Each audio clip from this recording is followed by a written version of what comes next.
जी अस्सलाम वालेकुम। ये हमारे गैर मुस्लिम भाई हैं, हिंदू भाई हैं, ये कुछ सवाल करना चाहते हैं, तो आइए इनसे पूछते हैं क्या सवाल करना चाहते हैं, इनका जवाब देंगे। जी आपका नाम क्या है? मेरा नाम श्री कृष्ण है। इनका नाम श्री कृष्ण जी है, तो ये कुछ सवाल करना चाहते हैं। जी मैं आपसे ये पूछना चाह रहा हूँ जी कि ये जो है हमारे यहाँ जो पूजा पाठ होती हैं, जी तो ये हमारा धर्म और आपका धर्म जी में इसमें अंतर क्या है? जी बहुत अच्छा, बहुत अच्छा। इन्होंने बहुत अच्छा सवाल किया है कि जो पूजा पाठ होती है हमारे धर्म में और आपके धर्म में, इन दोनों में अंतर क्या है। तो देखिए, सबसे पहले हम ये समझ लें, अंतर कुछ नहीं है, बस समझने का फ़र्क है। क्या फ़र्क है? जब हम वेद पढ़ेंगे, 4 वेद हैं, सोमवेद, अथर्ववेद, यजुर्वेद, ऋग्वेद, तो इन वेदों के अंदर भी वही पहचान दी है ईश्वर की जो कुरान मजीद के अंदर दी है। जो कुरान के अंदर बताया गया है वही बताया गया है। जैसे कि हम देखें, कुरान के अंदर बताया गया है, सूरह इखलास में कहा गया है कि संसार के मालिक की पहचान क्या है। कुल हु अल्लाहु अहद, वो संसार का मालिक अल्लाह ताला एक है, उसके नाम अनेक हैं। और जब हम पढ़ते हैं, वेद पढ़ते हैं हम, वेदों में कहा गया है एकम अद्वितीयम, वह ईश्वर एक ही है बगैर किसी दूसरे के।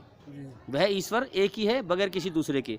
मगर जो लोगों में आपस में जो लोग चल रहे हैं अलग अलग रास्तों पर, ये अपनी किताब से दूर हैं, जो आसमान से किताब आई हैं उनसे दूर हैं, इसलिए लोगों में विभेद है लोगों के अंदर। जब हम आगे पढ़ते हैं, कुरान मजीद में कहा गया अल्लाहु समद, सारा जहान अल्लाह के सामने मोहताज है, बेबस है, मगर वो किसी के सामने बेबस नहीं है, मोहताज नहीं है। और जब आगे पढ़ते हैं हम, जो है वेदों में पढ़ते हैं, ऋग्वेद में पढ़ते हैं, तो जो भी ऋषि, जो भी अवतार हिंदू धर्म में आया है, वो आसमान की तरफ अपनी उंगली उठाकर कहता है कि वह जो ईश्वर है मुझे अपने बारे में पैदा होने का ख्याल भ्रम नहीं करता है कि मैं किसी से पैदा हुआ हूँ, और वही सारे जहान का महान स्वामी है। और जब हम पढ़ते हैं कुरान मजीद में सूरह इखलास में, लम यलिद वलम युलद, इसका मतलब है ना अल्लाह ने अपने पेट से किसी को जना है और ना वो किसी और से जना गया है, ना उसकी शुरुआत है ना उसका अंत है, वही सारे जहान का महान मालिक है। और जब आगे पढ़ते हैं हम कुरान मजीद के अंदर, वलम यकुल्लहु कुफुवन अहद, और अल्लाह के जैसा पूरी कायनात में कोई नहीं है, अल्लाह सबसे अलग और निराला है। जब हम पढ़ते हैं हिंदू धर्म के अंदर लिखा हुआ है अथर्ववेद के अंदर, ना तस्य प्रतिमास्ति, उस खुदा, उस भगवान का कोई रूप नहीं है, कोई अक्ष नहीं है, कोई स्टैचू नहीं है, कोई मूर्ति नहीं है, कोई स्कल्पचर नहीं है, कोई फ़ोटो नहीं है, कोई पेंटिंग नहीं है, उसका कोई आकार नहीं है, वो निराकार है।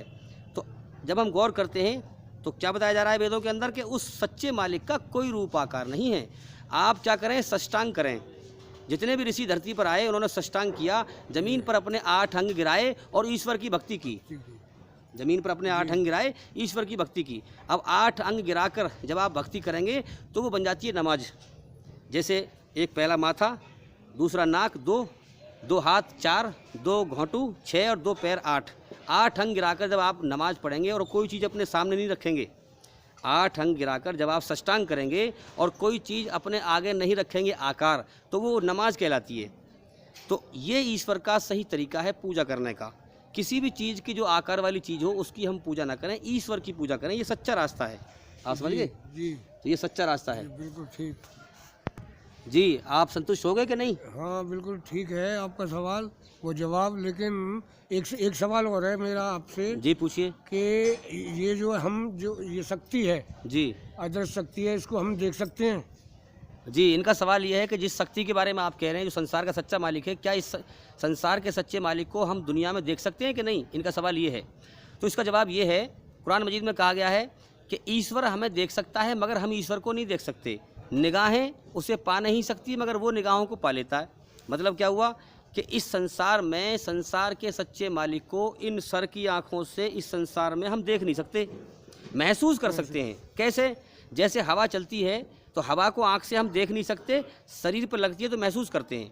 इसी प्रकार से हम, सच्चाई तो यही है कि सच्चे मालिक को हम दुनिया में देख नहीं सकते, महसूस कर सकते हैं कि हमें किसी ने पैदा किया है, हम नहीं चाहते हम पे दुख तकलीफ आए, मगर हमारे ना चाहने के बावजूद वो भेज देता है, दुख भेजता है, तकलीफ भेजता है, परेशानी भेजता है। तो हम इस चीज़ से महसूस कर सकते हैं कि हमारी ज़िंदगी मौत उसी के कब्जे में है। तो कोई हमारा मालिक है जिसकी बादशाहत के कब्जे में हम जी रहे हैं दुनिया के अंदर, तो इस संसार के अंदर हम उसको देख नहीं सकते, ठीक है, तो महसूस कर सकते हैं। तो आपको सही लगा जवाब? बहुत बढ़िया साहब, धन्यवाद आपका।